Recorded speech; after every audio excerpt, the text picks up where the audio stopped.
Joining us now, it's one of our old friends here on the Athletic Football Show. It's Mitchell Schwartz. Mitch, how you doing, man? I'm doing good. 2 Monday Night Football games, twice as much as we need, but the Bills did a good job of making sure that we got the correct amount. I don't mind the 2 Monday night games only for this reason. It means there's one fewer game on Sunday. And the fact that we got 7 early games and 5 late games on Sunday, and you actually got to watch most of what was going on, and there weren't 3 games happening under the shroud of darkness at noon, that I actually enjoyed. So if that's one of the downstream effects from having 2 Monday night games, I think I'm okay with it. I just don't want games on a night of the week where there isn't already a game. If there are 2 Monday night games and I'm already sitting on my couch, that's acceptable to me. Do you like the 45-minute start discrepancy, or would you rather they be like an hour and a half apart? It's a good question. I think probably yes. I think I like the way that they're staggered now rather than having them be an hour and a half apart. Because what would you do? Would you start the second game really, really late? I'm not into that. I got to be in bed by 11 on a weeknight. Like that's kind of how things are going right now. Dark fan there. Yeah, I don't do it. Football after dark is not something I'm doing as I cruise toward 40 here. I'm sure your sleep schedule is messed up right now just because you're taking care of an infant, but I can't imagine you want to be watching football until 1 a.m. at this point. No, definitely not. We do have some night help, but still the sleep schedule gets messed up. Got to be early to, wake up when she wakes up. And the Monday Night Football thing, I don't know. It's kind of weird. I feel like we're not used to having 2 games start that close together when those are the only 2 games on at the same time. So it's both like good that you're already committed to 3 hours of football, and now it's like 4 hours, not too much.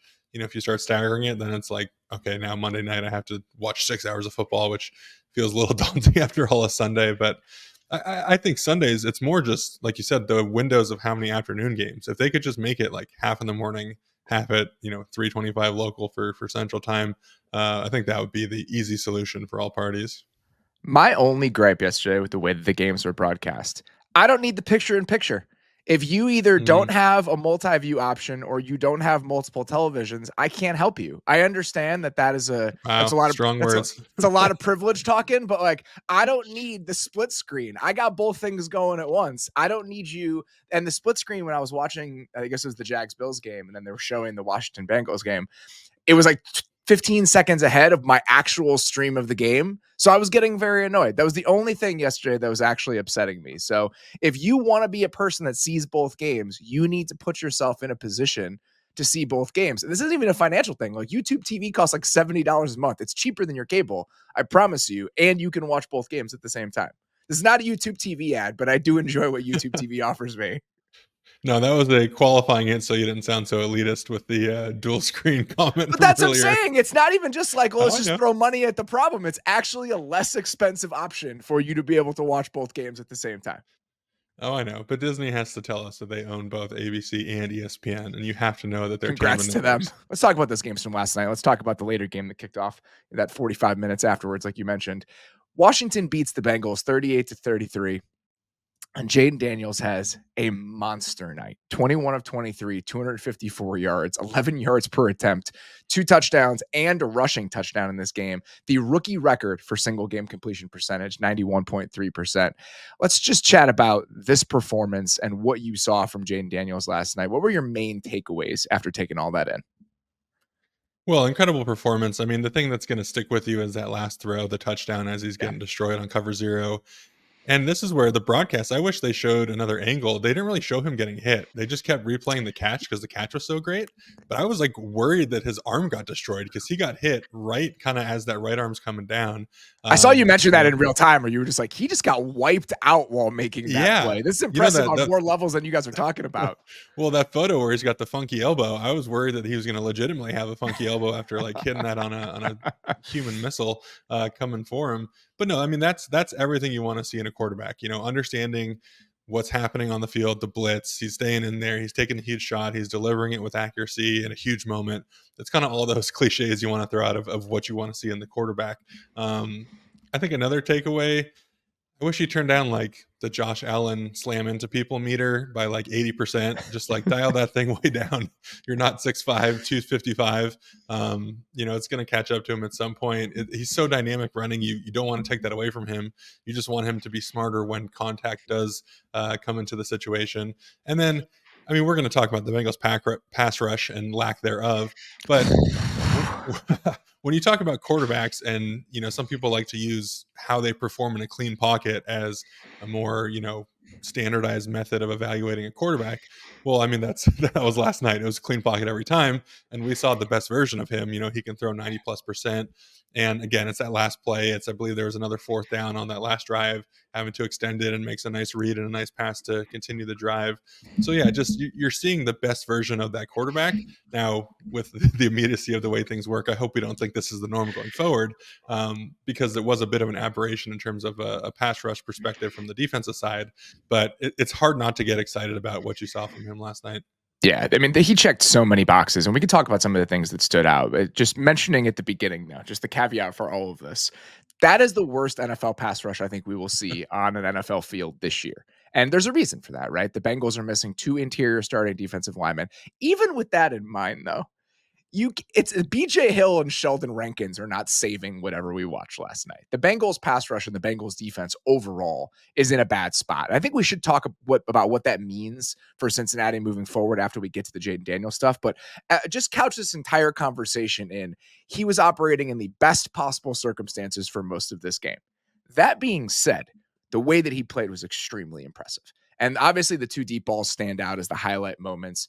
The conviction in throwing both of those, I think, is what stands out outside of like the deep accuracy and the deep touch. We knew that coming in. That was one of the best things he did when he was at LSU last year. His touch and accuracy down the field on vertical throws was phenomenal. And so you knew that was going to be part of his game in the NFL. He was going to be able to place the ball down the field. But how early he's letting those things rip, that's what's impressive to me. On the last one, obviously, he's identifying the pressure, and that answer to cover 0 in one of the biggest moments of the game, that takes a lot of courage as a young quarterback.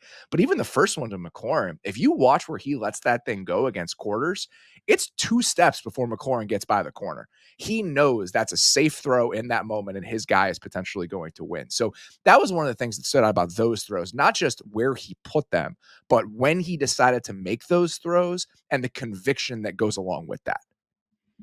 Okay, do you think, after the first couple of weeks, there's talk of Cliff and how stagnant McLaurin was and his usage rate and guys getting in motion, all that.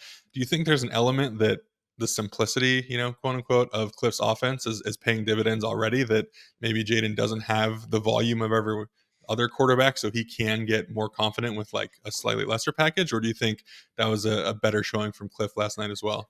I think it's probably more the latter, if I had to guess. It seems like they're bringing him along at a very deliberate pace, and they were doing that in the preseason. They did that over the first couple weeks of the season. Obviously, you can open things up a little bit more when you're not worried about protection issues against a team like Cincinnati and the way that they're composed right now. But we saw some more dynamic stuff from them last year, last night. There was more motion. McLaurin was lining up a little bit all over the place. I mean, that obviously the last touchdown, he's on the right side compared to the left. And I actually liked some of the stuff that they did yesterday. You saw a lot of the 21 personnel when Eckler and Robinson were on the field together. I think that the ways that they were getting guys into the flat and some of how that was pulling coverage and he was working back over to the middle of the field. I thought the overall offering and formula from the offense and what they were doing is a potentially encouraging sign for what it can look like moving forward. Yeah, and obviously, I mean, we'll see what the offensive line does holding up. Coming into the year, that wasn't a unit that people necessarily had as one of the better blocking units, and so it just, again, with a quarterback has that type of performance that early, I'm sure we'll talk about Bryce later, and everyone's talked about Bryce, but it can wear on you when you're getting hit. Obviously, you're watching Caleb a lot. If the guy is under duress a lot of the time, that takes a toll. But the flip side is positive performances are long lasting as well. Like, he's going to feel great about this performance. He's going to have more confidence. He might be more willing to let some things rip in the next game, or to stand in the pocket, or to, get to things that he wasn't, willing to or aware of in this game. And so I do think having a performance like that early in the year, again, like we're saying, he's shown all the things that you want to see: decisiveness, accuracy, awareness of coverage, being able to throw the ball under duress. So yeah, it's exciting to think about what's going to come, because you're seeing a lot of good stuff, and now he should have the confidence, and that should be his, like, all right, I can do this in the NFL. I've shown that. As a player, he's not gonna sit there and think, well, the pass rush was terrible, so maybe this isn't my true self. You're gonna think like, dude, I just set a rookie record for completion percentage. We just had a huge victory on Monday night. We didn't have to punt the ball. We didn't have turnovers. So the confidence is going to be there, and I think that's just going to uplift that unit. And yeah, it's going to be really cool going forward to see what he does, because obviously the quarterback class coming into the year was one of the biggest discussion points of the NFL. Yeah, I think that when we have young quarterbacks in the first few games of their career, you have to be careful in what sort of proclamations that you're making. But that's more on the negative side. When we see guys who have success early, that is typically a signal that they're going to be at quarterbacks who stick around in the NFL. So I think this is worth getting excited about. I think it's just important to understand the context under which it happened. When I was there in training camp and I was talking to Cliff and some of the other people with the organization just about him, the thing that they kept coming back to about what makes him different is a level of maturity. And I think that, he's going to be 24 this year. That I think that does help when you think about, Always mature. yeah. And yeah, when guys have that level of experience, they were in college for a long time. I think you want them to come in and be a little bit more pro ready. And it looks like he is, but they kept coming back to the processing and just the way that he sees the game. And they did a lot of that virtual reality stuff at LSU, where he's really working on coverage rotations and how I'm seeing things on the back end and when things are moving. And when you watch him play, he moves pretty quickly through stuff. And there was a throw he made to Luke McCaffrey in the first half. It was after the miss to McLaurin, which is one of the only plays he was pressured the entire game, when he got hit by Trey Hendrickson and he missed McLaurin on that big crosser. On that same drive, he comes all the way back to McCaffrey on a full field read on a pure progression. And watching him do that kind of stuff, that's what's really exciting to me, is seeing the progression and the maturity mentally from a quarterback in his first year. We know what kind of athlete he is. We know what he's going to be able to do as a runner. But the fact that he's already moving through stuff that fast, those are the throws I think that I'm going to be coming back to when I think about why he's able to have some success where other quarterbacks at this stage of their careers might not. Yeah, so it's interesting. I mean, I've said for a while, and this kind of predates this whole too high discussion that's been going on for last week or two, but the last few years, a quarterback, to be good, you really just have to know where to go with the ball, and you have to get it there accurately.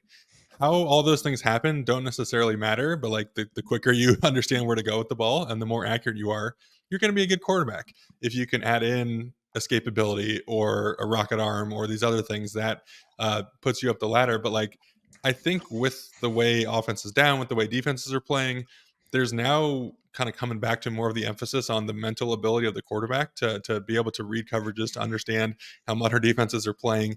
And like you said, to be able to show that, even though he's older for a rookie quarterback, to show that in his third career NFL game at the level that he's doing it against, a defensive coordinator that 2 years ago was the hot name and surprisingly never got that head coaching job.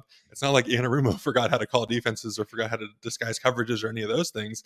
So it's a really impressive showing. And yeah, I think we're starting to get to the point where we're putting more emphasis on the mental acumen of a quarterback, and that's going to start superseding all the physical traits that I think kind of the Mahomes and Josh Allen's led us towards. I think it's going to shift back now, and to your point, Jayden doing it as well as he did this early, it's really exciting for everybody, but Washington fans especially. Well, also having the physical stuff. I mean, again, like he's clearly a very gifted runner. He's able to throw the ball down the field. But there was a throw he made in the third quarter. They did a little like slide RPO out of that like full house backfield set that they're using with the two backs. And the edge coming off the right side is unblocked. And the creativity he shows and kind of bending the ball around that guy and hitting McLaurin, I was just like, okay. Like these are the things that you want to see. The mental stuff is there. The physical stuff is there on multiple different levels. It is a very exciting start to his career. We'll see what happens when he's playing against a defense that is not the current iteration of the Bengals. Yeah, it's just it's tough because I mean, Cincinnati, they've been so good for so long, and well, I say that. I mean, it feels like they've been so good for so long, but I feel like defensively they've always been a sum of the parts more than individual pieces, and it feels like there really aren't any pieces, and it feels like the sum of the parts is now worse than the individual pieces, and just like kind of a weird reversal. Like you almost come away from that game feeling worse about Cincy than you do excited about Jayden, and that's saying something because as we've been talking about, there's so many reasons to feel excited about Jayden. But man, it's rough in Cincy overall, but it's rough, defensively. And if you can't get pressure on the quarterback, especially against a team that doesn't have one of the top tier offensive lines, when you got just one guy that's really capable of doing it, it's a lot easier for offenses to take that away. And it's it's rough and hard to be too excited in Cincinnati this morning. I'm concerned. Like, I just point blank, I am concerned about what is going to happen with that defense over the course of the year, because even if they get guys like Myles Murphy back, we haven't seen Myles Murphy be a productive NFL pass rusher, even though he was a first round pick.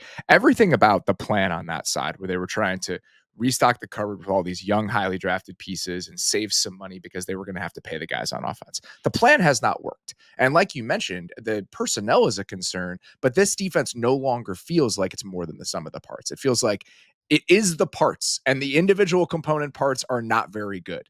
So I don't really know what to make of this. Like, this team is 29th in the NFL in EPA per dropback through 3 games.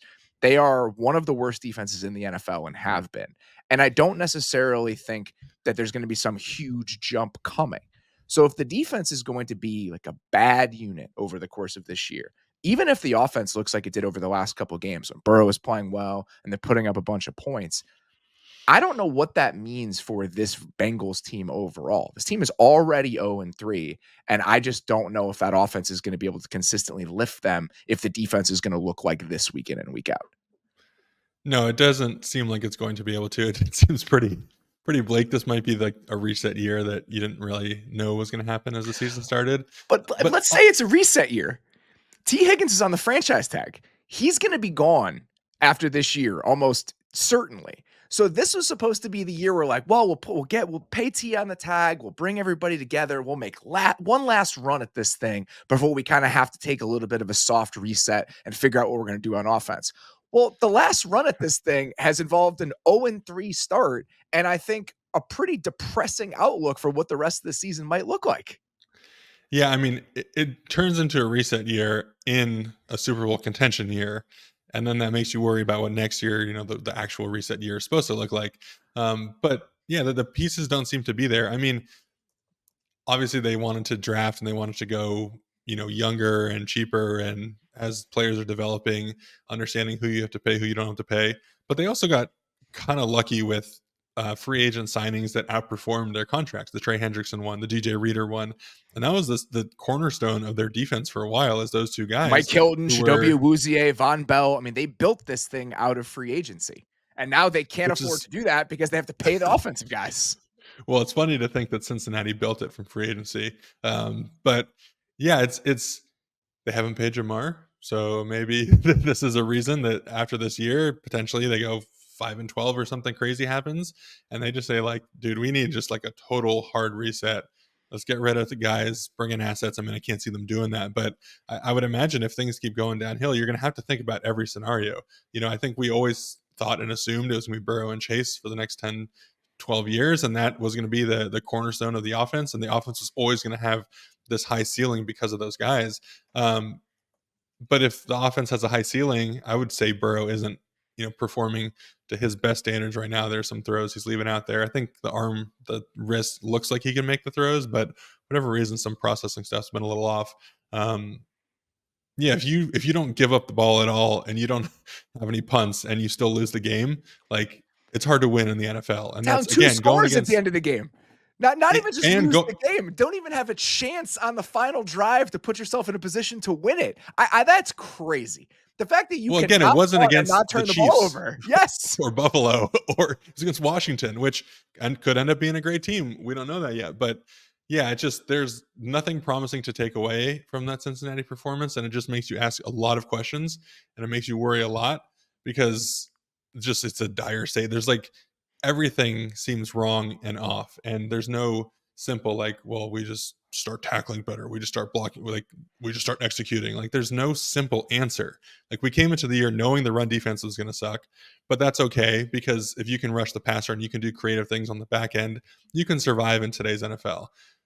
But they can't rush the passer either right now, so you can't survive on defense. And then offensively, yeah, we had kind of assumed to a degree that Burrow would be back to the way he was, and the offense was going to get better, and they would start to, be less obvious with the shotgun stuff and some of the run game play action things that they've struggled with in the past. But I would say they're not at their peak of what they've been, and the defense is at the lowest it's been over the past 3 or 4 years. So yeah, kind of a worrisome state of affairs. And like you said, it's not like there's help on the way. It's not like these studs are coming back, on 4-week IR. Then weeks 5, 6, and 7, we're going to start throwing these blue chippers into the lineup. It's just not there. You have new pieces on the back end. Maybe that potentially gets better as you fold a guy like Geno Stone in. I'm just trying to I'm grasping at straws here for reasons that this can improve, but I don't have a lot of hope. When you compare watching that defense right now to watching the good defenses in the NFL, it's a stark contrast. The way that they tackle on the back end, how not dynamic the front feels. When you're watching a team, and I know the Vikings are a crazy example of this, but it doesn't even have to be the Vikings. When you're watching some of the stunts that teams are using and just how uneasy NFL offensive lines feel right now because of what front fours are doing against them, and then you go watch the Bengals, it's kind of crazy how different that product looks. So something drastic needs to change for them to keep pace, because right now they do not feel like a good defense. They feel like an actively bad defense. Yeah, I mean the stunts thing is interesting because I'd say Hendrickson is at his best, rushing an offensive tackle and being able to work that guy. I don't think he's, the dynamic TE stunt guy where you're looping him So do it on the over other the side top. then. Let him crumble the pocket and then do it with the other guys. Well, yeah, but it's not like Hubbard is the ideal, TE candidate. To your point, the defensive tackles, obviously right now they got a couple guys down, but the guys coming back, it's not like they're elite penetrators and disruptors. So yeah, the way teams are getting pressure these days, it seems to be more of the twists and the stunts. Maybe they have to start doing some 3-down stuff where they're getting linebackers and kind of smaller, quicker bodies in there just to bang around and try to shake something loose. But yeah, to your point, I mean, this is like when you're looking at offenses that get too old and they're just reliant on shells of what guys used to be, and there's no speed and dynamic, whatever the word is, dynamic, athletic ability. That's kind of what you're seeing up front. It's not going to work, and it hasn't been working. Let's get to the other game we saw last night. The Bills absolutely destroyed the Jags 47-10. Josh Allen has a monster day. 23-30, 263, 0.72 EPA per dropback. Just for context, that's 3.5 times what an MVP season would be. And they lead the league right now in EPA per dropback. I think he has been the most dynamic, exciting player in the NFL up to this point. This really does feel like a potential special season for Josh Allen and that Bills offense if they can keep rolling like this. And I don't necessarily think a lot of people saw that coming. Even if you think Josh Allen is a great player, they had some real questions about their pass catching spots and just what this offense would look like, and what kind of felt like a year of transition after moving on from Diggs and trying to incorporate a bunch of new pieces. It has worked out about as well as you possibly could have hoped if you are a Bills fan through 3 games. Oh, absolutely. And I think there was reason to be worried after the Milano injury that, oh man, it feels like, the injuries are piling up early. Obviously Bills fans know that you got rid of a lot of names, but those names were a little bit overpaid and probably not producing at the level that everyone else is accustomed to. So a lot of the offseason moves were warranted. I keep thinking back to last year when they fire the offensive coordinator and they bring in the new one, and shouldn't say everyone because I was one of the ones that pushed back, but the third in EPA or second in EPA, and this is such a good offense, and McDermott's dumb for firing this guy. The offense isn't the problem, but sometimes you're a good coach and you just know that there's this missing piece. And we saw last year, starting to lean on the running back a little bit more, starting to use them in the pass game, kind of corralling in some of the bad Josh Allen instincts, and, making him into a down in and down out annihilator the way we saw last night and the way we're kind of seeing the beginning of the year. And it's paying dividends. I mean, we know that he's a great quarterback. I think we're going to talk about him a little later in those terms. But seeing the offense perform this way, and that was with the first quarter of Keon Coleman benching, and I think he only has 5 catches in 3 games or something like that. I think he's keeping pace with Travis Kelce there. But it's still finding their way, finding the pieces how they fit, and to look as good as they have to put up 47 on a team that might be fraudulent, but we thought was going to be a good team. And when the quarterback's operating that way, I mean, the game just feels easy. Like every single snap, he gets the ball, and it just like he's going to do the right thing. Something's going to happen, or he's going to find a way into the right thing. And it's honestly just so much fun to watch because he is so good. The offense is rolling. Offensive line wise, they lost my guy Mitch Morris, but they've been, I would say, one of the more underrated, higher level offensive lines in the NFL the past 3 or 4 years, and they're just continuing that, and it's a lot of fun. And there's not much better in football than a good offense with one of the top quarterbacks functioning at a high level. And that's what they're showing. And they're kind of must see TV every week because of it. Let's talk about the Joe Brady part of this because I do think that that's worth mentioning. I think that this is one of those moments where the Bills made that decision. The Bills moved on from Ken Dorsey, and that is a don't let good be the enemy of great sort of example where the offense was good. The offense was undeniably good. It was one of the most efficient offenses in the league. What they are doing right now feels very different than what they looked like under Ken Dorsey. And the second half of last year, you know this. You come in the middle of a season as a new offensive coordinator, you can only do so much to change what that offense looks like in real time. I mean, that train is moving. And we saw some Well, of it. I would say the structure of the offense is there. The wording is there. You can't change that kind of stuff, but you can definitely push the different buttons. And those offensive coordinators have those huge play sheets, and it might be all the same plays that the previous guy was going to run, but instead of the fourth play on 3rd and 1, now it's your number 1 play. Instead of these are our top 5 first and 10 plays, and 4 of them are deep bombs, and one of them is a Josh Allen sweep. Like now we're gonna mix in some other things. The 2nd and 8 list of before we're just going to go spread it out and chuck the ball, maybe we're being a little smarter and where we pick and choose some runs based on coverages. So the structure is the same, but the sequencing, the emphasis, the how you push those buttons, I think you can change that pretty drastically. We saw that, but those things are more subtle in terms of like what the offense feels like week in and week out. They were running the ball more under Joe Brady, maybe as a way to calm things down, whatever. They were running the ball more. They were throwing the ball to James Cook more. There was a little bit more motion. This feels like a pretty significant departure from what that offense felt like over the last couple of years. And that's just how dynamic it feels before the snap. I mean, they're using pre-snap motion, like motion at the snap, as much as almost any team in the NFL right now. Yeah, I think I saw they were 4th or 5th right now. They're like 4th at 80%. And what the teams that they're right behind are the usual suspects. It's the Niners, it's the Packers, it's the Dolphins. And when you watch this team right now, it feels that way.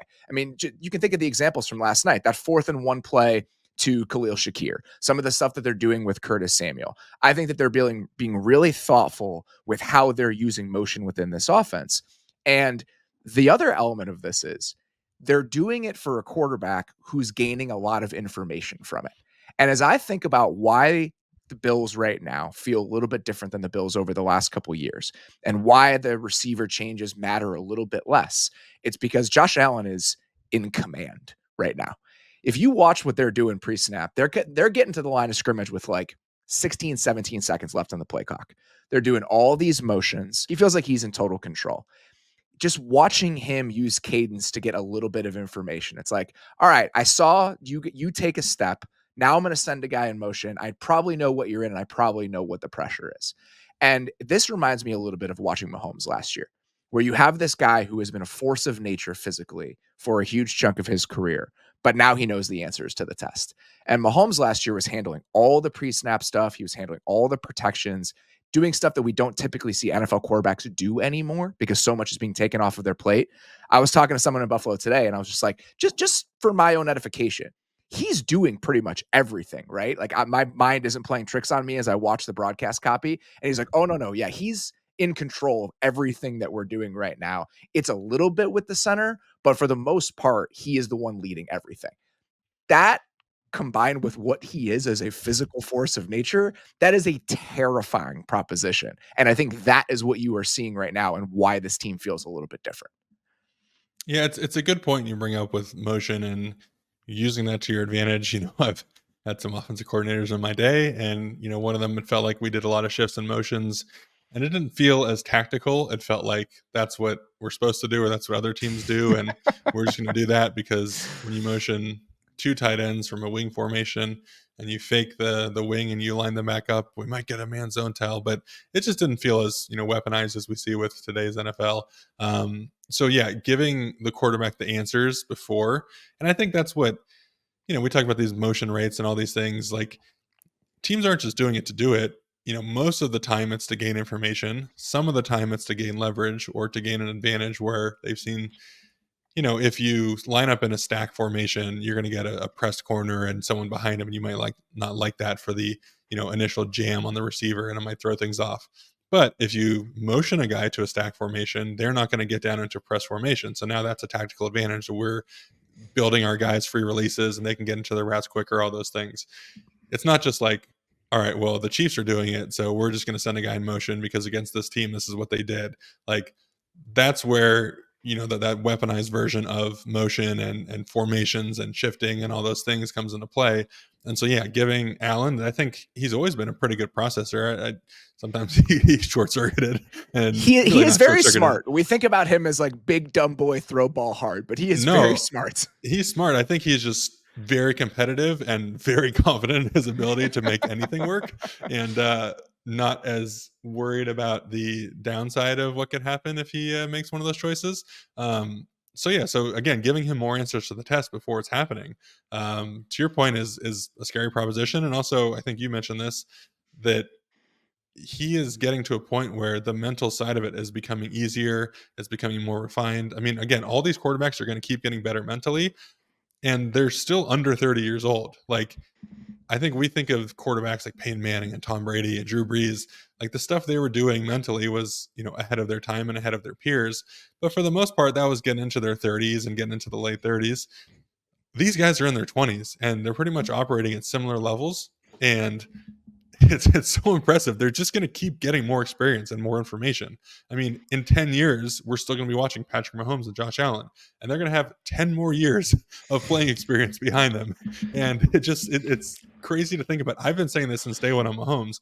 He's only going to keep getting better because these guys, their physical peaks are probably going to go into their early 30s, and they're going to combine these high level physical peaks with now 10 years of experience when you're 32 or 33.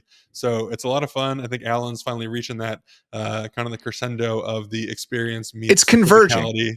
It's converging. And like that moment where it converges is really exciting. And I think with Mahomes, it did happen last year. Like that was where it really felt like the step had been taken, where it's like, he's seeing everything. He's seeing what pressures you want. He's doing like a la carte changes to protections. And and I think why that sticks out so much is that we don't see it that often with NFL quarterbacks anymore. There aren't that many guys handling that much stuff before the snap at the line of scrimmage. And when you have that level of mental acumen and control of the offense with the physical stuff, that's where you get really special players. And I think that Josh Allen is hitting that moment in his career, and it is very cool to watch. On the other side of this, the Jags defense, and one of the reasons that the motion was sticking out yesterday is every time they would send a guy in motion, the Jags would three guys would move. And the amount, how it just sent them into a complete frenzy on the back end, that's just not what we see when teams use motion against NFL defenses right now. We'll talk about that in a little bit. And so you could just feel how discombobulated and out of sorts that defense was throughout the entire game. They are 30th in EPA per dropback right now. The Jacksonville Jaguars are through 3 games. That was not supposed to be the case with Ryan Nielsen coming in and taking over that defense. And I know that they were missing a couple guys last night. Okay. Tyson Campbell was hurt.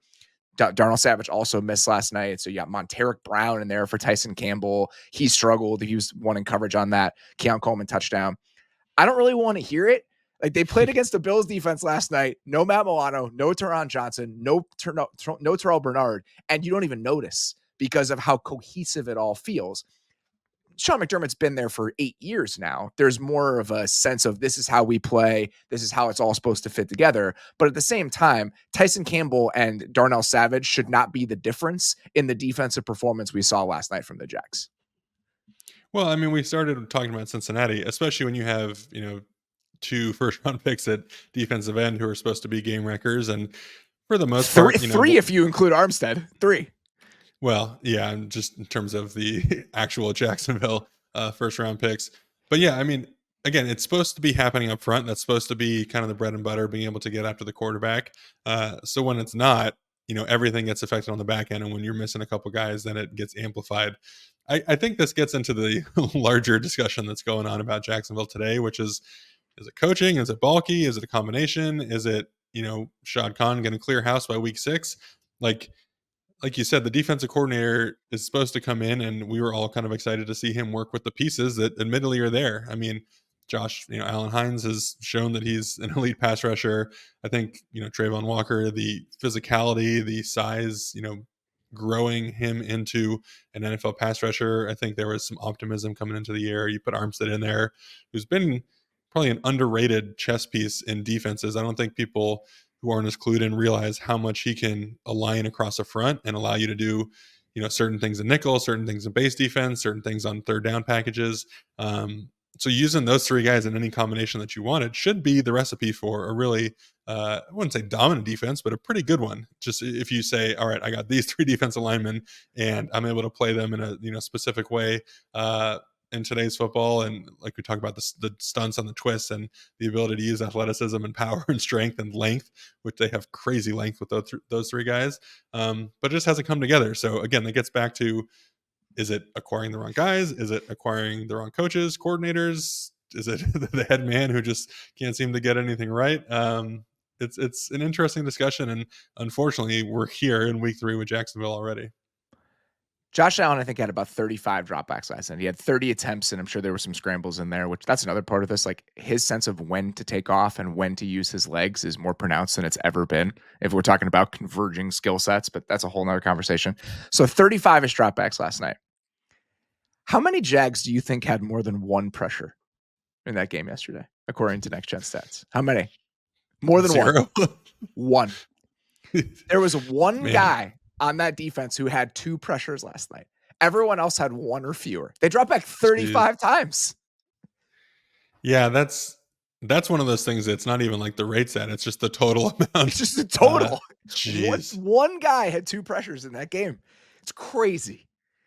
Yeah, well, do you know how many incompletions, this is totally off topic, but fun trivia, incompletions Dallas's defense has caused over the last 2 weeks?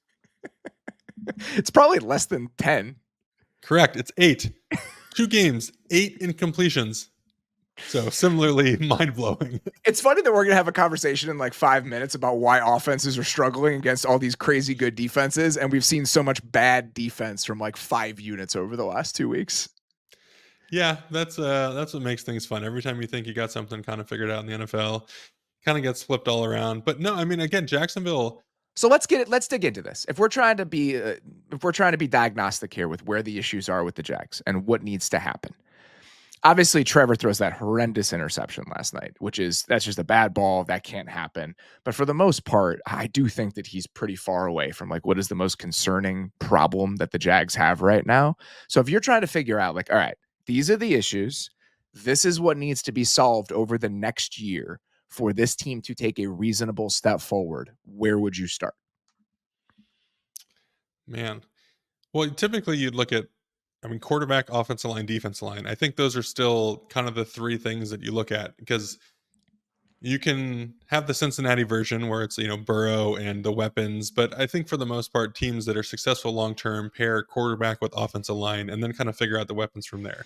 And they have had, good players on the outside, but there's something missing with Trevor. There's something missing with the offense. So does he need to have a better offensive line that's just like, I know it's easy to say just have an Eagles level offensive line, but like, is it that there's something, mentally or physically that like, if the offensive line isn't one of the best 3 units in the NFL, it can't unlock him to feel calm, to feel comfortable, and to get the ball to where it needs to be consistently? Is it getting receivers he can trust better, that are going to catch the ball? Maybe you have to give up a little bit of athleticism to just get guys who are catching the ball more consistently, because every time the Trevor debate comes up, we see, 5-minute montages of all the drop passes and drop touchdowns over the past 2 years. So I think it's obviously figuring out why he isn't, a top 5 quarterback, why he isn't talked about along the likes of, Herbert and Burrow and the non-Mahomes and Allen guys. So that would probably be number 1. Again, defensive line wise, like you have the resources, you have the pieces there that should be a functional defensive line in the NFL. So it gets back to offense, gets back to, and this is where again the quarterback money. Lawrence was just signed, so he doesn't cost that much. He doesn't cost as much as he's going to in the next few years as his cap number really starts to hit the team. So you're going to have to get better because he's going to be accounting for more in 2 years than he is now. So figuring out what exactly he needs, and I don't have that answer. I mean, I think that gets into his mindset and asking him to be very honest and just say, like, what is it that you need to feel better and to play better? And if that's O-line resources, great. We're going to pour as many resources as we can into there, even if we have to overpay, even if we have to, trade a second round pick for another team's, starting caliber guard just to make him feel better. So to me, that's where you start. Does seem like a coaching change might be needed. So I think you kind of combine those two when you're looking at, if I am going to move on from a coach, you obviously want someone that's going to be a better version of the guy you just fired. Is it, I know Kubiak was the hot name over 2 weeks, maybe cooled off after last week. Is it Ben Johnson? Is it someone that mirrors, philosophically, scheme wise, to Trevor with what Trevor feels like he needs, and they can build it from there? That would probably be where I start if I was running things, kind of honing in on that one. You're not going to have a great team if the quarterback's not operating at a high level. And if the quarterback is getting paid a lot of money, it's hard to say we're going to have a dominant defense and an okay offense with a pretty good quarterback. Like, it has to be quarterback driven. So you have to figure out that answer. I'm trying to figure out, like, what is that missing ingredient? Like, why does it feel like everything is just off on that side of the ball? I think offensive line quality is definitely a good place to start. Like, if you just think about what their running game has looked like over the last couple of years, it's been actively bad. The tackle play last night, Cam Robinson really struggled in some big moments. Greg Rousseau is playing some really good football, so I understand that. But this is a guy that you've paid. He's supposed to be a veteran. He's supposed to be reliable. He's just not at this point. The right tackle has been an issue with the rookie last year, and now you're cycling between options this year. So the offensive line is a problem. The first drive of that game yesterday, there's a couple moments stick out. It was either the first play of the game or second down. They run an RPO with a speed out to the right side. And that's just one of those plays where I'm just like, what is the best case scenario here? Truly, what is the best case scenario? You're throwing a speed out against cover 3 with a RPO attached to it. The best thing that can happen here is you gain 4 yards. And that is a hard throw that you're asking your quarterback to make. And this offense is just full of hard throws where the juice just is not worth the squeeze. And when I compare what this offense looks like and feels like, and what watching Trevor feels like, and how hard everything feels, I contrast that to a situation like what the Vikings have with Sam Darnold right now, where you're giving him so many easy answers within the structure of the offense. Everything feels easy. And I think that's when you're talking yourself into Trevor Lawrence. He makes so many difficult throws. The way he throws the ball on outbreaking routes or big crossers, it's absolutely beautiful. The guy is clearly very talented. But I just think everything about the construction of the passing game, how it's being fed to him, and the options that are given to him within that, it just makes everything so much more difficult, so much tighter, so much more on edge than it has to be when you're comparing it to the best offenses in the league. If I was trying to figure out, that's probably where I would land.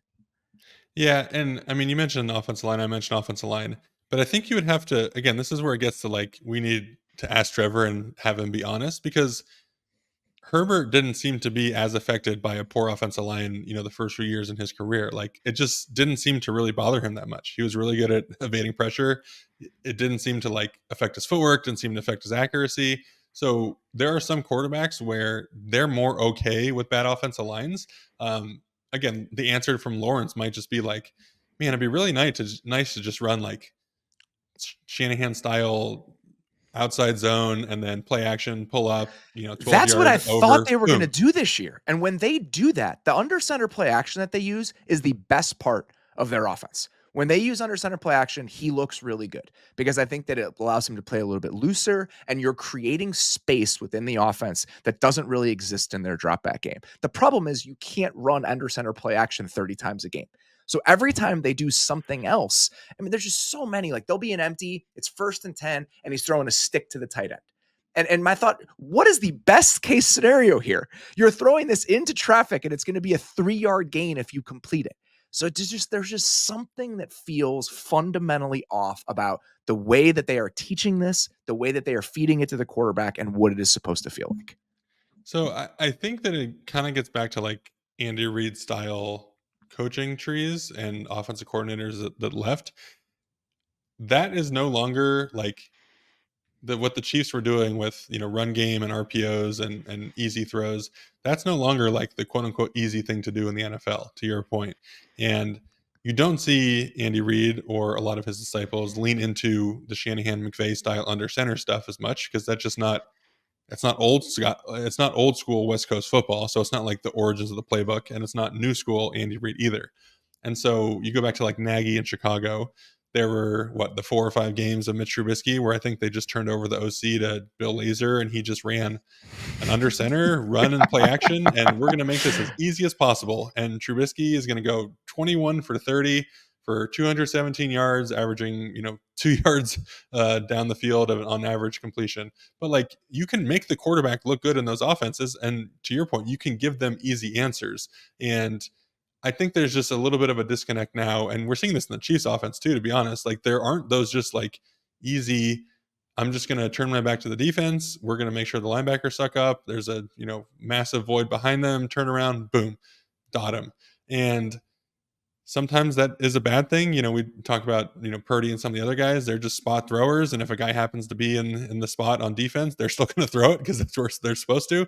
And sometimes you don't always see that. But yeah, again, that's where it leads me to think that like probably coaching staff goes and you try to find that, offensive coordinator that's going to lean into making life easier.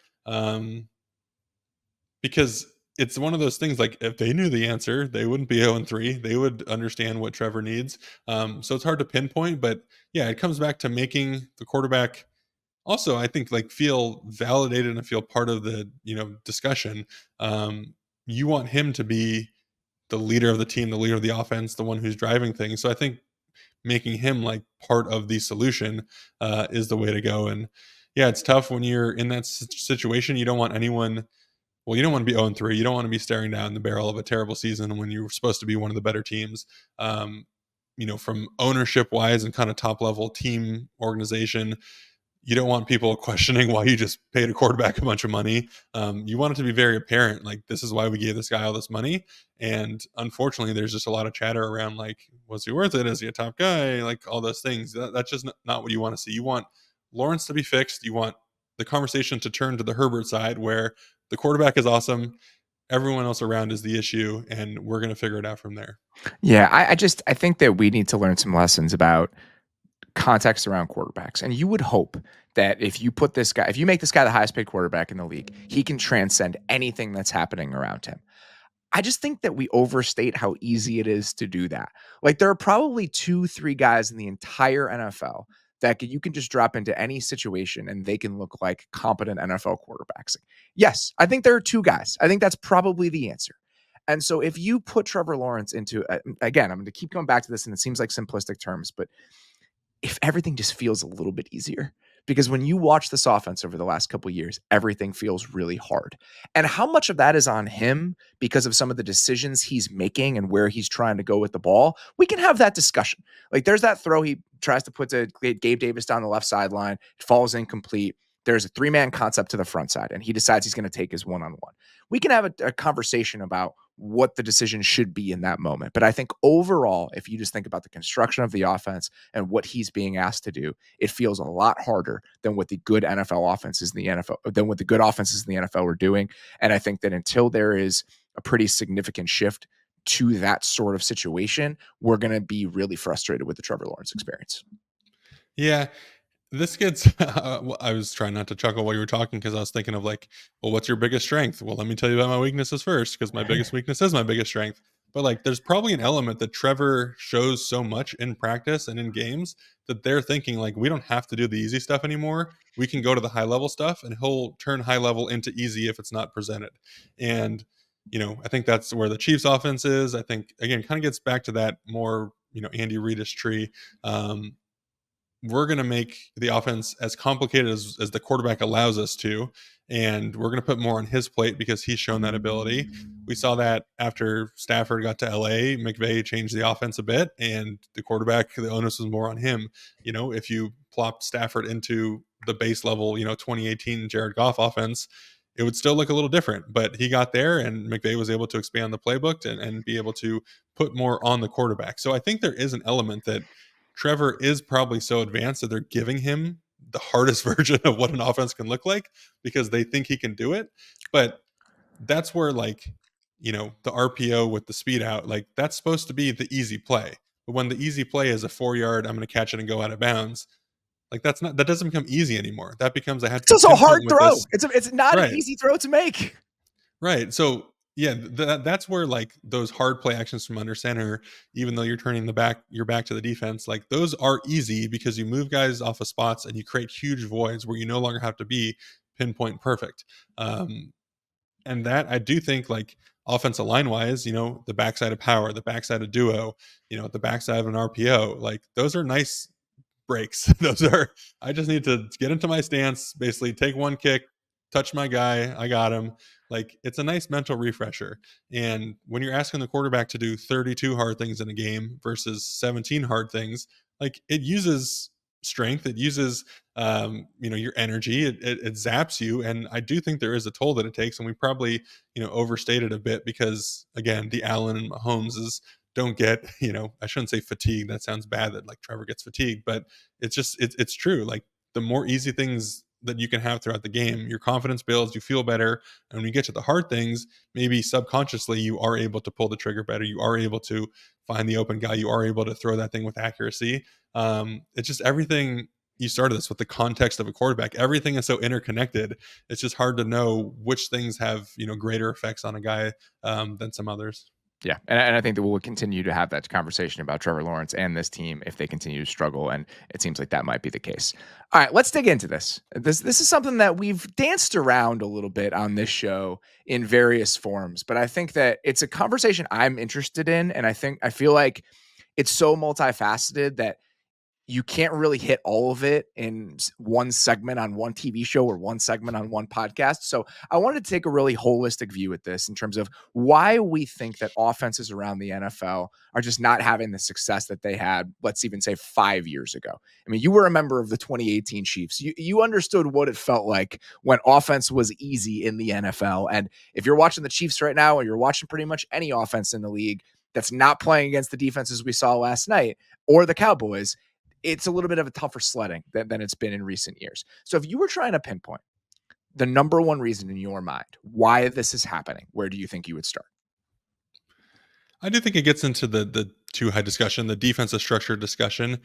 It felt like we were always the ones attacking and the aggressors, and they had to figure us out. And we had so many answers and so much speed and so much space created. The motions, the shifts, we talk about eye candy for linebackers, putting them in a bind when you've got a jet sweeper going one way and you got the O-line going the other and the quarterback going the other. And all of a sudden a tight end runs behind him and it's play action. I think defenses are now starting to give that to the offenses.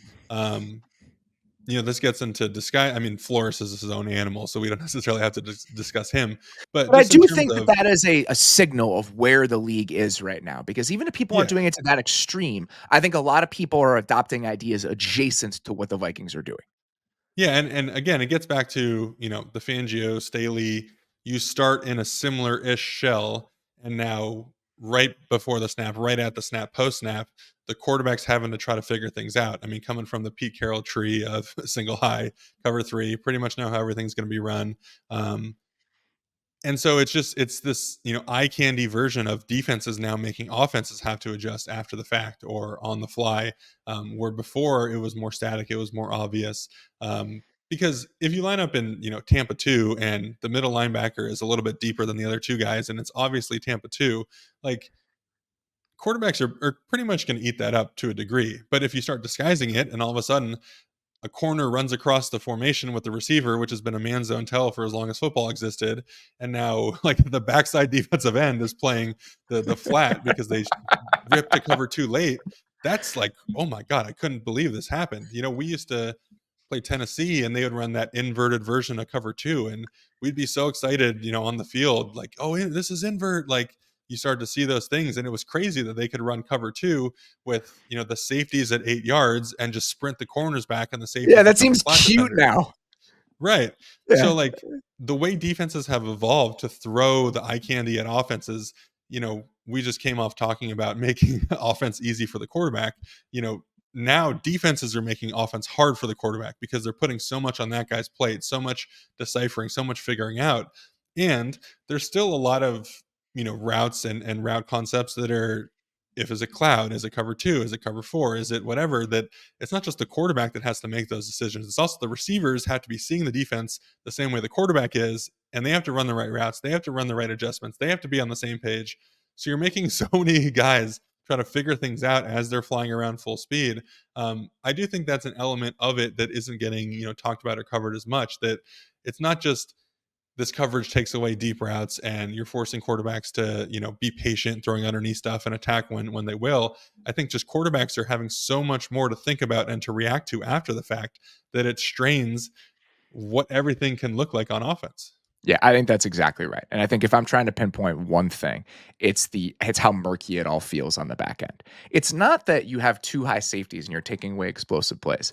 It's that because you have two high safeties, the coverage could literally be anything. And that's not even necessarily the answer anymore because we have teams lining up in one high and then spinning to all these crazy versions of cover two. So I think it's at the core of this.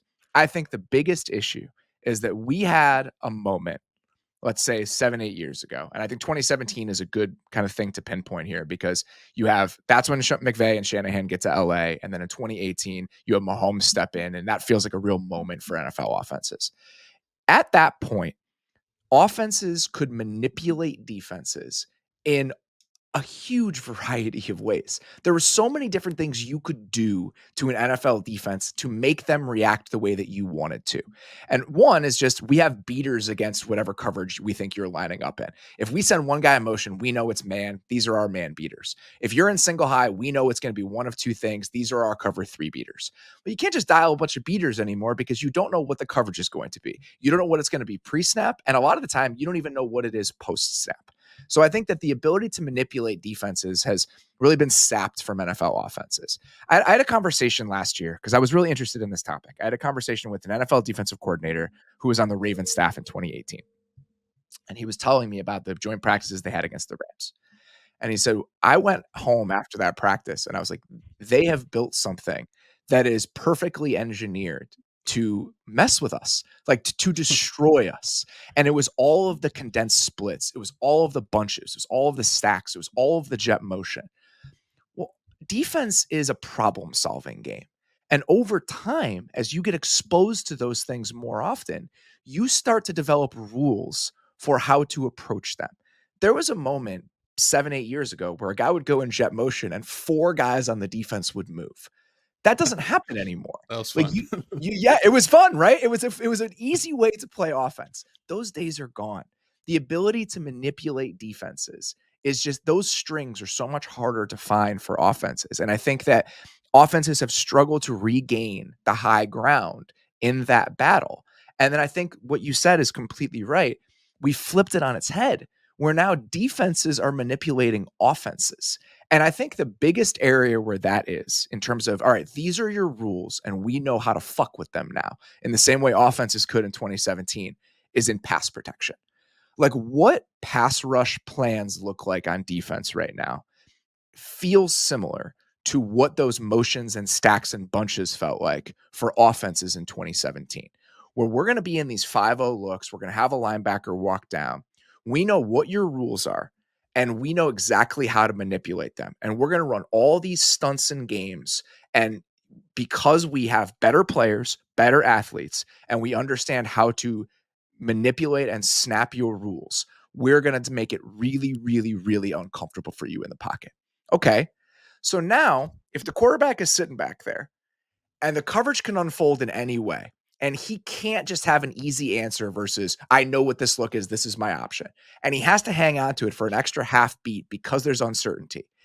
And the pass rush is going to be getting home more and more often because defenses have figured out how to manipulate pass rush rules.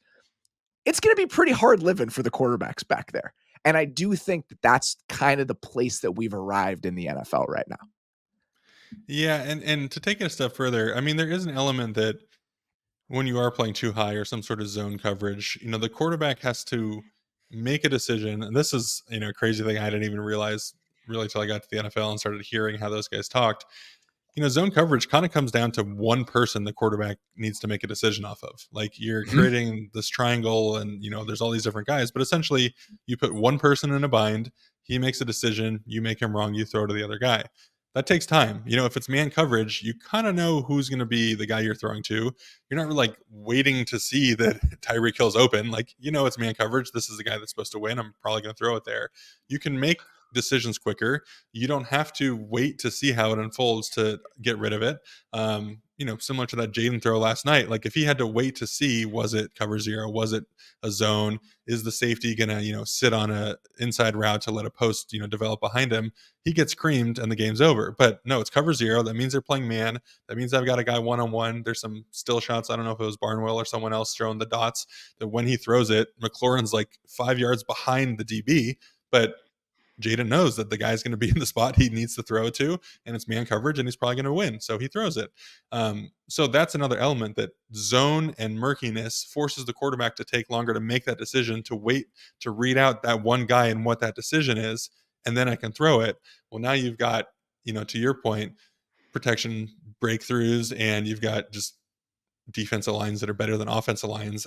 I think that in general, like we've been saying forever, that offensive lines suck and that, they're way behind defensive lines, and there's no two-a-days and there's no college football is doing this. And like, I think that discussion's a little boring for me, that it's not as simple as But it's not. But O-lines are worse. that's been happening for years. But the Well, no, ways so that defenses are taking advantage of it are more pronounced than they've ever been. right. So to getting into it. So in maybe 2017, 2018 playoffs, New England, they did the 3 down linemen, 2 guys in the B gaps. Usually it was Hightower and maybe a Van Noy, and then with 3 true defense linemen on the field. And they were running all the cover 1 behind it. And so they were running picks and stunts and twists, and they destroyed Phillip Rivers and the Chargers in the playoffs with it. That kind of became the in vogue thing the next few years. But again, they're doing that with cover 1 behind it. Yes, So you're this running is it. twists This and is at the stunts core of it. and picks, and the quarterback is still able to know who he's throwing to because it's cover 1. Because it's man coverage, he doesn't have to wait for the zone to develop and to decide which guy he needs to throw to. So now they're doing all that same stuff. And even if it's not designed to mess with a pure blitz protection, we're going to get a free runner, it's designed to make offensive lines worse. That extra half second is all the difference. Time to throw. If it's 2.4 versus 2.9, that's a sack versus a 70-yard pass. So I think that's where the offensive line thing comes into play, that it used to be this style of defensive front and disruption was being run with man coverage, and Belichick relied on better coverage guys to kind of make the guys up front have more time to make it work, but the quarterback could still make a decision and throw the ball. It might just be covered, and it might be a PBU instead of an interception because the guy's not sitting in zone. Now it's that same thing with indecision and waiting on the quarterback's part, and that's causing destruction. Yes. It's the blitzes are so much more dynamic now because we're playing less man behind the blitzes. And it's not even just that they're more like fire zones. It used to be like you go back and watch a game from like 2002. And I did this in preparation for some of these discussions. I went back and watched the Bucks play the Eagles in the NFC Championship game. Because like, all right, just what's a refresher about how this felt? And you see zone blitzes, right? Like Jim Johnson was doing all that stuff back then, but one guy's dropping off and they're playing like a 3 deep fire zone behind it. Now you have no idea what the coverage is going to be with these 5-man pressures. If you did some of this stuff to an offensive coordinator in 2002, even though there was a lot of cover 2 back then, that guy would shit himself. Like it's just a completely different beast that these guys are having to deal with. And I think that's exactly right. It's not necessarily the more too high stuff that's affecting this. It's less man and just as many pressures. And all the stuff that you're having to wade through, I think has made it really, really difficult on quarterbacks. I also feel like, and we should mention this, the makeup of the quarterback position also is driving some of this and why some Yeah, of I these wanted to happen. make sure we mention that because that's definitely a factor. This is part of it. And this has been brought up by a lot of different people. This isn't a new thought, from me or from us in this discussion. The league is incentivized now to make quarterbacks younger than they've ever been. And the number that I would throw out is when Matthew Stafford was drafted with the number 1 overall pick in 2009, his contract paid him $12 million a year. That is more than Caleb Williams will make on his rookie deal that he signed in 2024. The cap was half in 2009 what it is right now. And the number 1 pick made more than he does in 2024. The way that the rookie salary scale has been laid out, you are so incentivized to try to find these young quarterbacks at cost control that you're just going to keep taking your shots on those sorts of guys and bypass the veteran options available. The best example for me is if you look at the way the league and the quarter and the position was comprised in like 2009, 2010, before the CBA came into play. The Matt Schaub trade would never happen in 2024. It would never happen. You would never trade multiple picks for a guy entering the final year of his rookie deal and have to pay that guy. You would just use one of those picks and draft Will Levis in the second round. And so that has changed how young and experienced the position has become overall. And there are other layers to this, but I think that the incentives for how we pay the quarterback has caused a lot of this shift. And that's the reason that you're replacing Bryce Young or some of these other guys' production with veteran quarterbacks who would be capable players. Like Andy Dalton would be a starter 12, 15 years ago. Andy Dalton is no longer a week one starter now because of the finances around the position. Yeah, and I mean, there's the element that a lot of the older guard kind of retired over the last 5 years, and it's been replaced by a lot of younger quarterbacks. We don't have to have the discussion, the quarterback thing, but it incentivizes them to keep having young, cheap quarterbacks, and yet teams still pay quarterbacks next in line, top of the market money. So that change hasn't happened yet, which I still find weird. I mean, I feel like if a Shanahan just drafted a quarterback every 3 years and kept recycling them, he'd probably be pretty good. But I don't know. It's just that's the one missing piece at the quarterback position that I think would alter it for the better. That once you stop paying guys the next up, who's anywhere from the 6th to the 15th best quarterback, top of the market money, and you create a true second class of quarterbacks in terms of contracts, that would make everything so much better across the NFL. Because then you could justify, paying Andy Dalton 20 or 30 million and having a serviceable quarterback at a normal salary. But there's just not really that market for it. And I think there kind of is, though. And I think the two guys that stand out that exist in that middle class of quarterbacks are Geno Smith and Baker Mayfield. And I think that those guys are really good examples here. Quarterbacks get better. We just talked about this with Josh Allen. Quarterbacks, when they get to 27, 28 years old, are going to be more viable options than these guys on rookie deals. And so there's a reason that Baker Mayfield and Sam Darnold and Geno Smith and these guys who are in their late 20s, early 30s, when given a second chance, can look surprisingly good playing the position. It's because you get better. You understand how to play the position when you get a little bit older. But teams don't stick with guys through those sorts of struggles because it's not worth it financially. It's just easier to reset the clock than work through some of the issues with these guys. And I think that's part of what's driving this as well and why we have so many young guys playing. Yeah, but that gets into the flame out thing. Like, they had to switch teams and kind of get jumbled around and have their dips to then accept kind of their role and their monetary stature. Most of these guys are either good enough to keep playing quarterback, in which case the team feels obligated to pay them, or they're so bad that they just get recycled and then eventually can kind of find a home and start to play better. I think those are more the aberrations in terms of how their careers played out than what we typically see with quarterbacks. Again, like, the Goffs and Wentz and Jalen and Tua. And it seems like if you're still playing in year 4, you're not just going to get discarded and not given a contract. Like, the teams are just giving out contracts to everybody. Like, who is truly the last guy who was playing top 16 to top 6 NFL level quarterback play that got discarded after their rookie contract? I don't think those guys exist. They get paid. That's the problem. Because Daniel Jones is about the only one. You could argue whether he's top 16, but we've talked about him in terms of like the second tier contract. I still think that's way too much money for the second tier. It should be 30, not 40. But for the most part, all those guys get paid towards the top of the market. And that's the problem. Those guys aren't comfortable accepting Baker and Geno contracts because they haven't been discarded and they haven't finally felt accepted and found their home. But let's have this Baker conversation. Let's say that the Browns just stick with Baker and that at the end of Baker's rookie contract, he takes the contract that he accepted from the Bucs, right? Like, we've established this. There's precedent for this.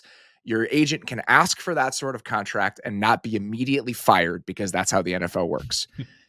Then I think that there's a path forward for somebody like Baker where he can play like this with the Browns. The Browns never had to move on from him because it's not elite quarterback or nothing. Like that to me feels like a reasonable option. Yeah, but no one's done it. Yeah, And no, none no, of no these one has done quarterbacks it. are willing to accept that kind of money, because if you've started 4 years and you started 55 plus games, and again, you've shown that you're 16th to 10th best quarterback, your fan base thinks you're top 5, and there's going to be an onus on ownership to lock the guy up and to feel like we finally had the guy. So that's where, again, it falls into quarterbacks that get fired and that get cut and that get discarded, that then show signs of life. It just doesn't happen to, you know, again, and keep going back to the top 6 to top 16 level quarterback that are playing decent football and that will keep improving, but they want to get paid as if they're going to improve into a top 5 quarterback. They're not willing to get paid to improve into the 10th best quarterback. And that's kind of, I think, the impasse, which, again, good on them. I'm a player. Get every freaking cent you can from ownership. But we're looking at it from the business perspective, and ownership shouldn't be willing to throw around these contracts as willingly as they are, when cost controlled options alter the scales of 80% of the quarterback at 5% of the cost with the right offensive coordinator is more effective than that quarterback making 50 plus million. Yeah, we need a Caleb McGarry contract for quarterbacks, right? Like we like that's what Yes. we need. We need like a Caleb Yeah. McGarry contract for quarterbacks, and those contracts for the most part do not exist. The last thing I wanted to bring up when we're talking about why the age of quarterbacks looks the way that it does in the modern NFL, we kind of have a lost generation of quarterbacks. If you look at the guys currently in the league, you mentioned this earlier, and I think it's a really important point. When we're talking about Tom Brady, Peyton Manning, Drew Brees, even Philip Rivers and Ben Roethlisberger to an extent, when you're imagining those guys, the year I always throw out is 2011, because I think it's instructive in two ways. One, that was the year with the passing boom where we had all these guys throwing for 5,000 yards, but it was also the year where the rookie salary scale gets instilled. So it feels like an inflection point in the NFL. It's important. If you think about that season, we're talking about 34-year-old Tom Brady. We're talking about 32-year-old Drew Brees. Peyton Manning didn't play that year, but obviously in 2012 he comes back. He's a monster. He's in his mid-30s at that point. Eli and Philip Rivers are like 29, 30 at that point. Rodgers is like 28. Those quarterbacks, those guys that are like 30 to 35, for the most part, do not exist in No, today's it's all my NFL. guys. It's Andrew Luck. It's Russell Wilson. It's a lot of guys that, for one reason or another, should be still at the top of the game And and they're not. aren't. Yeah. If you, let's look at quarterbacks drafted in the first round from 2010 through like 2015. Okay. Here are the names: Not gonna like Sam it. Bradford, Tim Tebow, Cam Newton, Jake Locker, Blaine Gabbert, Christian Ponder, Andrew Luck, RG3, Ryan Tannehill, Blake Bortles, Johnny Manziel, Teddy Bridgewater, Jameis Winston, Marcus Mariota, Carson Wentz, Paxton Lynch. Jeez. Those should be some of the best quarterbacks in the league right now. Those guys who are like in their mid 30s or early 30s should be some of the best quarterbacks in the league. And for one reason or another, that production just does not exist when we're looking at the aggregate stats for NFL quarterbacks. And it's injuries, it's flame outs, it's so many different things that have contributed to this. It's guys that maybe would still be starters if, like, Jameis would probably be a starter in the NFL somewhere in a different world where we were incentivized to go younger and younger and younger. He might not be a great starter, but he would still probably be a starter, right? Like, David Garrard does not really exist in the modern NFL. And I think that that's another reason that we just have younger guys and more inexperienced guys and lesser play across the board. Yeah, no, I think that's totally valid. It's fair. That's part of the discussion, but I think talking about defense and talking about the way it's changed is, a little bit more instructive of what's to come as, Mahomes and Allen and Lamar get into that early 30s and this new wave gets into the later 20s. How they're going to combat kind of this new era of defense, and how structurally it's changed and getting offense back on board. That's far more Yeah. interesting. Like, let's be clear about that. That is the right answer, and to me, the preferred answer. But I think that again, why the age of the position and the aggregate looks the way that it does, that's just something I think is worth bringing up as we think about some of the layers to all of this. But like you said, your explanation at the top and this idea of what it all looks like on defense compared to what it looked like 10 years ago, I think is the best explanation. I think the reason that's driving a huge portion of this. For sure. I think it's you need a forum like this to kind of like fully talk about the progression of it, and I'm glad we did. All right, we did this last week for the first time. This is something we're going to do with our midweek guests. We're calling this the ball knower. I'm going to ask you 3 questions about what you know about the NFL 3 weeks into the season. The first one, what is something that you know after 3 games? Oh, I know that Josh Allen is a freaking stud, and he is clearly second best quarterback in the NFL. He and probably Geno are playing as the top 2 quarterbacks through 3 Oh games. man. I know. I'm just ascending to heaven right now after that sentence. Wild with Darnold and Andy Dalton. No, I mean Josh Allen is very clearly the second best quarterback in the NFL. You have to include Patrick Mahomes' entire resume, which includes 6 conference championships in 6 years starting and 3 Super Bowls won. And it's just that's Allen's that good, and we would be talking about him much differently if Pat didn't exist and if they didn't have to go head to head in the playoffs for a few times. I just think it's that obvious. It's not just the Monday night performance that we saw yesterday. It's just more and more evidence that he is someone that changes football games in a way that no one else does this side of Mahomes. And he's done it now consistently enough. And we talked about him earlier, so we don't have to go over everything, but I just think there's so much conviction in him being that good. And it's fun to watch. It's awesome. He does everything on the football field. You know, if you like lasers down the middle, he does that. If you like bombs, he does that. If you like quarterbacks that juke people, he does that. If you like quarterbacks that run people over, he does that. If you like quarterbacks that spasm and every now and again do something dumb and you like to laugh at them, well, he doesn't do that much anymore, but every now and again he'll do that for you. So he does everything you want to see on the football field. This conversation and this moment that we've all reached, I've kind of just like sat back quietly as it's happened because I said this all summer. Like I just this is not surprising to me. I thought it was actually pretty self-evident after last season that he was the second best quarterback in the league. And I think Lamar it's a dynamic, incredible football player. And giving Lamar the MVP last year, I had no issues with it in real time. But Patrick Mahomes was still the best quarterback in the league last year, even if he didn't win the MVP. Josh Allen could not win the MVP last year and still be the second best quarterback in the league. I just thought that after the season he had and everything that you're talking about, the thing that sticks out to me, it's everything we talked about with the mental stuff beforehand. It's how not daunting 3rd and 11 feels for the Bills. Any chunk of yardage at any point is available to this offense because Josh Allen is their quarterback. And I think Mahomes is like that. That was the Mahomes thing. Like 3rd and 15 was more successful than most other teams, like 3rd and 5. When they're sitting there at second, it doesn't matter. He is just an explosive or efficient play waiting to happen in 5 different ways anytime he's touching the ball. And I'm with you. I said this in real time when we were watching them play on Thursday night a couple weeks ago.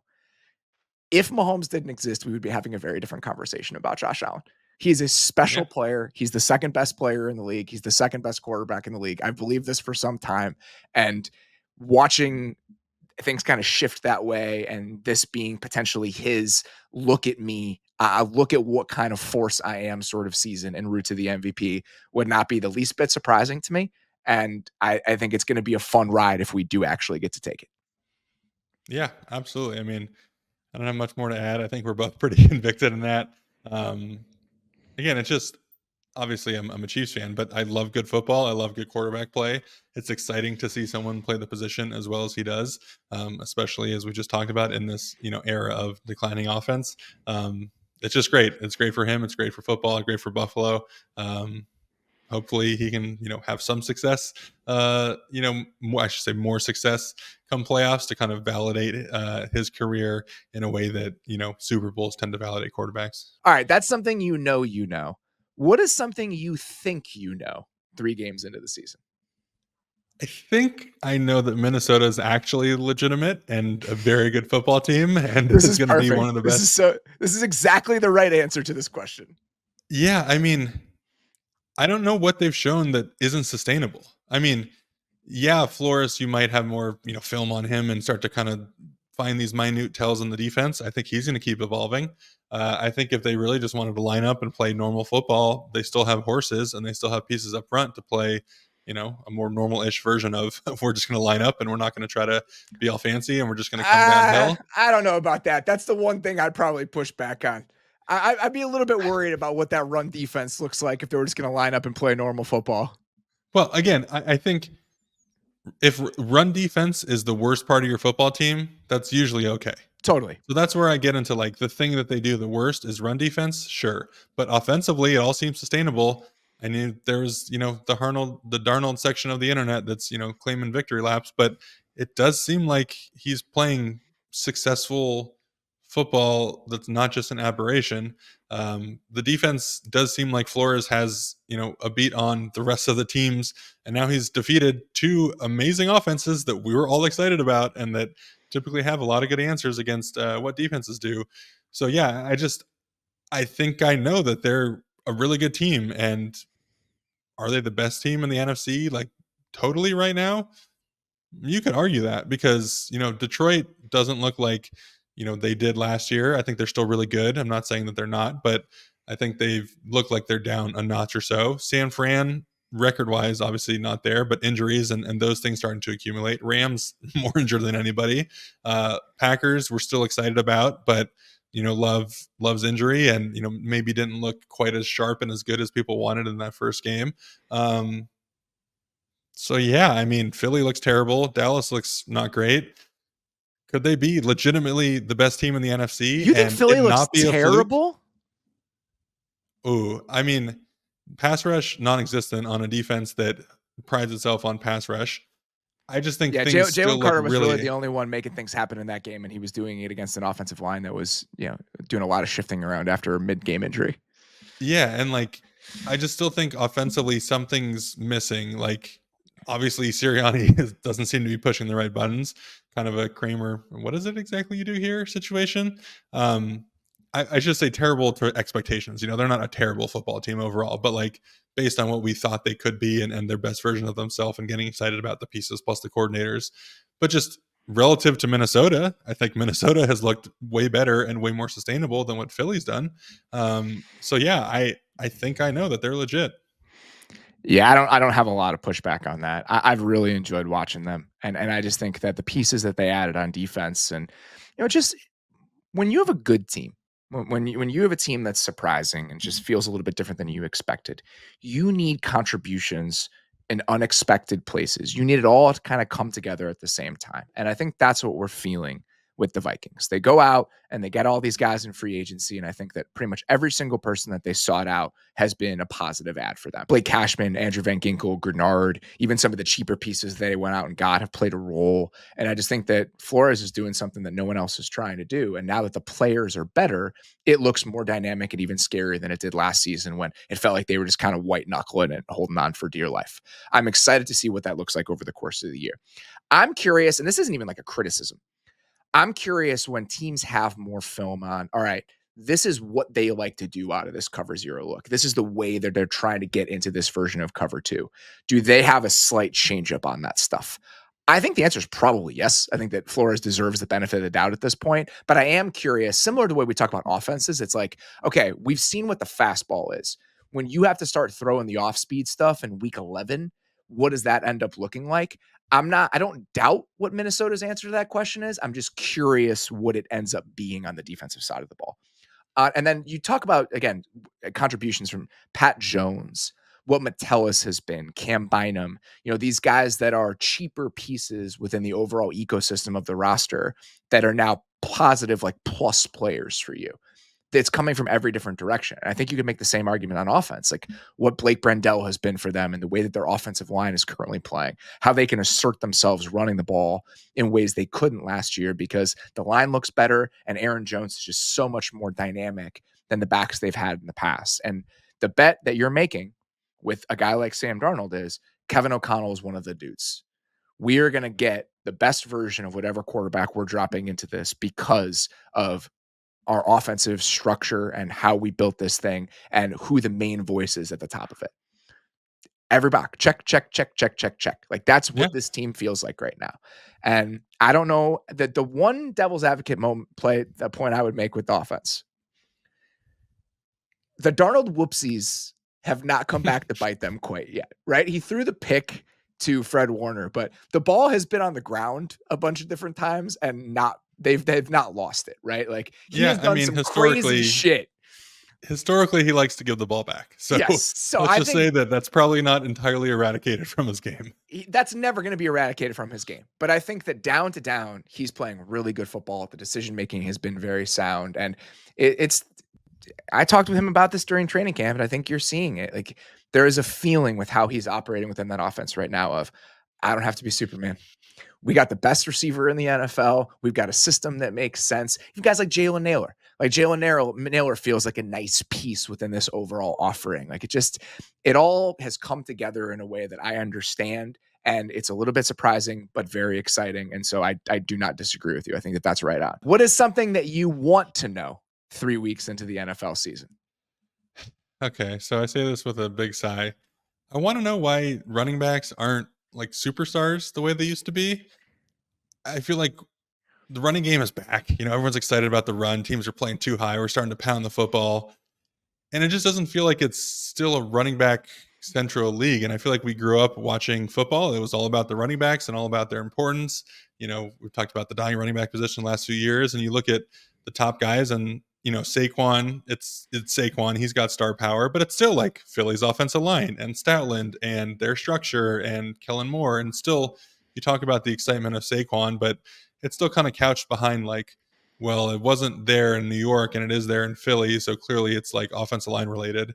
And then you look at, San Francisco, and it's supposed to be McCaffrey, and now it's not McCaffrey, but he's still as successful as McCaffrey. So maybe it's Kyle, maybe it's not the actual running back. And then you look in New Orleans, and it's not Kamara's great again. It's, Kubiak and what he's able to do offensively and the zone scheme. And then, in LA with the Chargers, yeah, Dobbins is like a fantastic story, and we're talking about him, but it's hardball and physicality and O-line up front and Greg Roman running the ball. And then it's Derrick Henry, who we've talked about for forever. But the first 2 weeks, the discussion was what's wrong with Derrick Henry and the Ravens offense? Why can't they seem to make him fit? And so last week, the discussion was what's wrong with Dallas's defense. Yeah. So it just doesn't feel like, even though running games are, quote unquote back, even though guys are putting up averaging over 100 yards a game, which now equates to, 1750, 18, 1900 yards in a season, which are great running back years at any time in the league's history. It just doesn't feel like we revere running backs in the same way, which, kind of bums me out a little bit when you think about what football was like growing up. And now that these guys are performing the way we used to see with bell cows and, the way Mixon performed in week 1, 30 carries, 150 yards, it's still just talked about within the structure of the offense, within what the coordinator is doing, more so than, that running back making it work. So I guess it's just a long way of me saying I feel bad for them, because it's, they're starting to get paid a little better. And even with better performance, it just doesn't feel like running backs have arrived the way they used to be. And it just doesn't feel like they're ever going to, get back to that. I think we're probably going to be a step or two beyond where we were a few years ago, like when the running backs don't matter thing was happening. And running backs are going to matter a little bit more if running the ball is going to matter a little bit more. But I do think that we just understand that what situation you're dropping them into and the structure of the running game, if it's not more important than the running back himself, then it's almost as important. I think it's fair to say more important. I know the reasons as I'm saying it. It's just, again, I feel like for the general fan, we talk about football in a very high level way. We talk about EPA and analytics. And speak for yourself. I don't know anything. So the majority of fans, I think, still see football from, a more basic perspective of they follow the football and the guys who touch the ball are the guys who do the important things. And so, I don't play fantasy football, so maybe I have a different opinion of what running backs are really revered like in the public, but it just doesn't seem like the running backs are the focal points of offenses, even when they are the ones being the most successful in the offense, kind of the way it used to be, that if guys were averaging over 100 yards a game consistently, it would just be that guy all the time. And again, it hasn't seemed that way the first 3 weeks of the year. Maybe if it, rattles off 10, 12 games, you got a guy with, 1,400 yards pushing the 2,000 yard mark. Maybe it starts to become that he himself is kind of the reason that that's happening. But just, something that I'm curious about, something that I want to know, why, from the general fan perspective, from not even the people that care about structures of offenses and all that, it just doesn't seem like the running backs are getting as much credit as they used to. What I'll say is, in a world where it's harder than ever to find explosive plays, if you have a running back who can do more than what's blocked, that is going to have a bunch of value. That Saquon touchdown from the game against the Saints, that comes to mind. If you have a running back who can do that, that's going to be something that really does lift the rest of your offense. And Aaron Jones comes to mind. Like what Aaron Jones is doing for the Vikings right now. If you want a running game that's successful and you want a running game that's efficient, it's going to be more about the guys that are on their offensive line and what the structure of the run game looks like. But if you want a running game that's going to be lifting you and finding explosive plays, the running back is going to have to be a necessary component of that.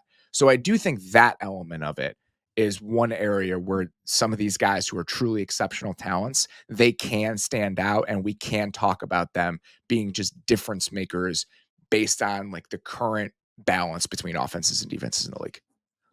Yeah, I mean, I guess that's fair. It's also, I feel like McCaffrey was kind of the one guy seen as that coming into the year, but it still feels like it's because he provides that passing ability that he can turn into a receiver and change the ultimate chess piece that can change what Kyle Shanahan can do and can change what the offense can do. Not necessarily like McCaffrey himself is going to physically bludgeon the defense into submission the way we used to talk about, some of these guys. All right. That's all we got for today. Sincerely appreciate you guys listening. Obviously we had 2 Monday night games this week, so a little bit of a different structure to the show, but we're going to continue doing this pretty much every single week over the rest of the season. So excited to keep doing that.